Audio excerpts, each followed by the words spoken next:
ప్రభుత్వ దార్శనికతకు నిదర్శనమే కులగణన సర్వే. అన్ని వర్గాల కులాల అభ్యున్నతే ప్రభుత్వం మొదటి ప్రాధాన్యత. భారతదేశం చరిత్రలో ఏ ప్రభుత్వం చేపట్టలేని నూతన విధానాన్ని తెలంగాణ రాష్ట్ర ప్రభుత్వం ప్రతిష్టాత్మకంగా చేపట్టిందని, ప్రజలందరూ కులగణన సర్వేకు సహకరించాలని వరంగల్ పశ్చిమ నియోజకవర్గ శాసనసభ్యులు శ్రీ నాయన్ రాజేందర్ రెడ్డి అన్నారు. గురువారం రోజున వరంగల్ పశ్చిమ నియోజకవర్గ పరిధిలోని 31 డివిజన్ న్యూ షాంపేట మరియు 62వ డివిజన్ కాజీపేట చౌరస్తాలలో నగర మేయర్ శ్రీమతి గుండు సుధారాణి, జిల్లా collector Praveenya, greater municipal commissioner Ashwini Tanaje వాకడేలతో కలిసి తెలంగాణ రాష్ట్ర ప్రభుత్వ సామాజిక ఆర్థిక విద్య ఉపాధి రాజకీయ మరియు కుల సర్వే కార్యక్రమంలో పాల్గొన్నారు. స్థానిక వార్డులలో ఏర్పాటు చేసిన సర్వే సిబ్బంది ఎనిమినేటర్తో కలిసి నేరుగా ప్రజల ఇంటి వద్దకు వెళ్లి సర్వే ప్రారంభ స్టిక్కర్స్ అతికించారు. ఈ సందర్భంగా ఎమ్మెల్యే నాయని రాజేందర్ మాట్లాడుతూ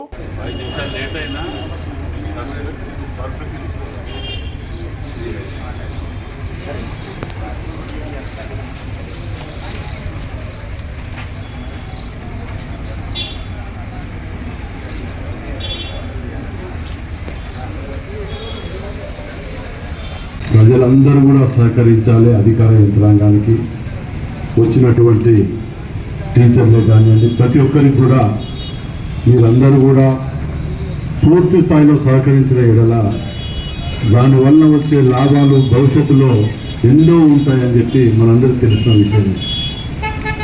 రాజకీయంగా, ఆర్థికంగా అన్నిటిలో ఎన్నో అంశాలతోటి కూడుకున్నటువంటి ఈ సర్వే మనకు చాలా ఉపయోగపడేది. మరి ఈ 3 రోజులు ఇంటింటికి తిరిగి ఒక కుటుంబం ఉంటే ఒక స్టిక్కరు, 2 ఉంటే 2 స్టిక్కర్లు వేసుకుంటూ వెళ్ళి 9వ తారీఖు నుంచి మాత్రం పూర్తి స్థాయిలో ఎక్కడ కూడా విస్మరించకుండా, ఎక్కడ కూడా ఎటన్నా పోయినా కానీ తప్పకుండా మళ్ళీ దాన్ని ఫాలో చేసుకొని ఎంట్రీ చేసుకోగలిగితే మీరు శ్రద్ధ అనేది ఫస్ట్ మీకు కూడా ఉండాలి, ప్రజలకు కూడా అవగాహన ఉండాలి అని చెప్పి మొదటికెళ్ళి వారం నుంచి మేము దీన్ని పబ్లిసిటీ చేస్తున్నామని అధికార యంత్రాంగాలు కూడా.